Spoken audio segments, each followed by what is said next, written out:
اللہم صلی علی محمد۔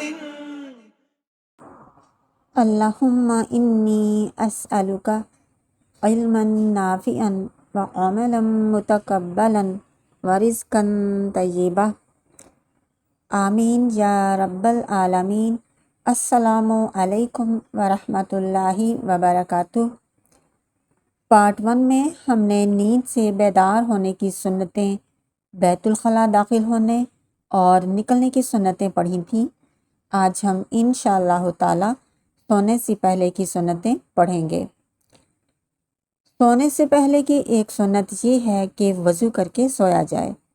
صحیح بخاری کی حدیث ہے 6311، تم جب بستر پر آنے کا ارادہ کرو تو وضو کر لیا کرو۔ سونے سے پہلے اپنا بستر جھاڑنا۔ ارشاد نبوی ہے، تم میں سے کوئی شخص جب اپنے بستر پر سونا چاہے تو اسے جھاڑ لے، کیونکہ اسے نہیں معلوم کہ اس کے جانے کے بعد اس پر کیا آیا۔ تو آئیے اب دیکھتے ہیں کچھ مسنون دعائیں۔ نمبر 1، اللہم بسمک اموت و احیا۔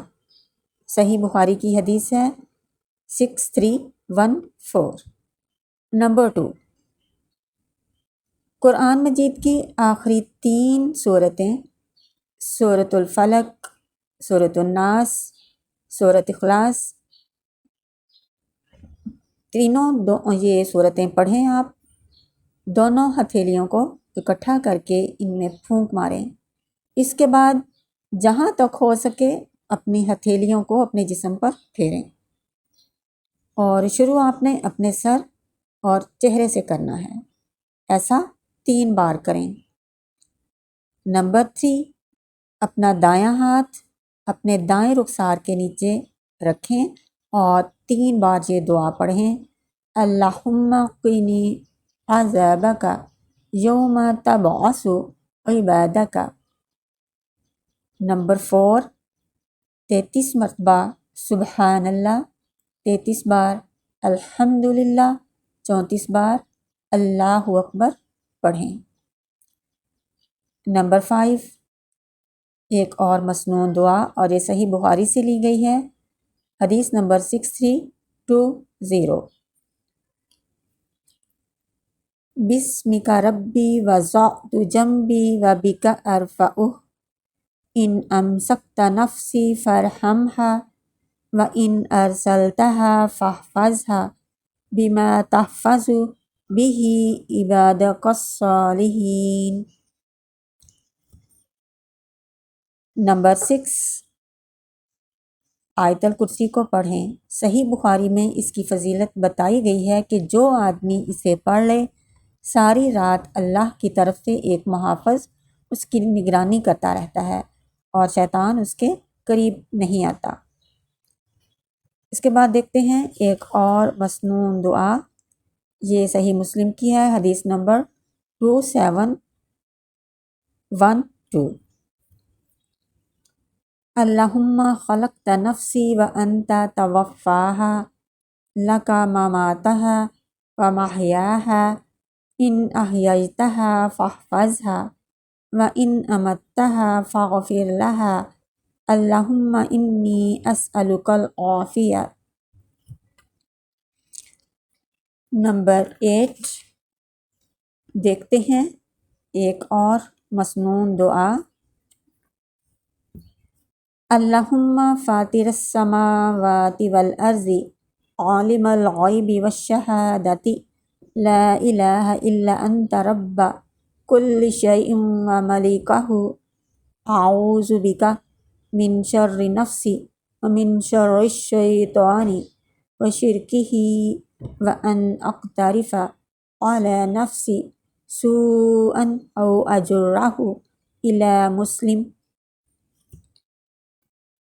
نمبر 9، اسی طرح سنن ترمذی کی صحیح حدیث ہے، حدیث نمبر 3529، دعا دیکھتے ہیں، اللہم اسلمت نفسی الیک وفوضت امری الیک ووجہت وجہی الیک والجأت ظہری الیک رغبتا ورہبتا الیک لا ملجأ ولا منجا منک الا الیک آمنت بکتابک الذی انزلت وبنبیک الذی ارسلت۔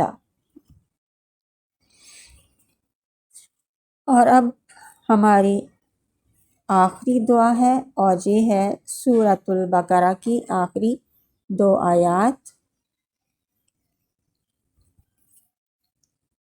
آمن الرسول بما انزل الیہ من ربہ والمؤمنون کل آمن باللہ وملائکتہ وکتبہ ورسلہ لا نفرق بین احد من رسلہ وقالوا سمعنا وأطعنا غفرانک ربنا وإلیک المصیر۔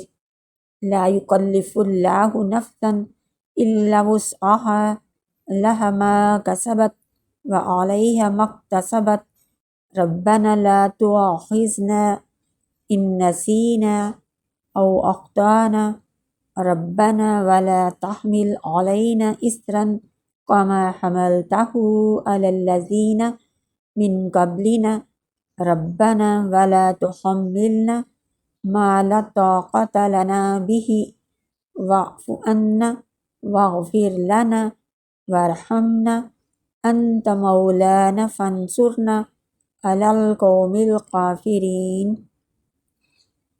اس کی فضیلت یہ ہے کہ جو شخص رات کو پڑھ لے اسے یہ کافی ہو جاتی ہیں، یعنی ہر برائی اور ہر شر سے کافی ہو جاتی ہیں۔ بہتر ہے کہ ان دعاؤں کو پڑھا جائے، اور اگر ایسا نہ ہو تو اپنی طاقت کے مطابق جو آپ کو آرام سے ایزیلی یاد ہو سکتی ہیں آپ وہ دعائیں پڑھ سکتے ہیں۔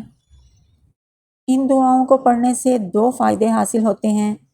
نمبر 1، انسان اللہ کی حفاظت میں آ جاتا ہے اور اسی بنا پر تمام رات آفتوں اور شیطان کے شر سے محفوظ رہتا ہے۔ نمبر 2، انسان کے دن کا اختتام اللہ کے ذکر، اس کی اطاعت، اس پر توکل اور اس کی توحید سے ہوتا ہے۔ اللہ تعالی ہم سب کو اس سنت پر عمل کرنے کی توفیق عطا فرمائے۔ وما علینا الا البلاغ المبین۔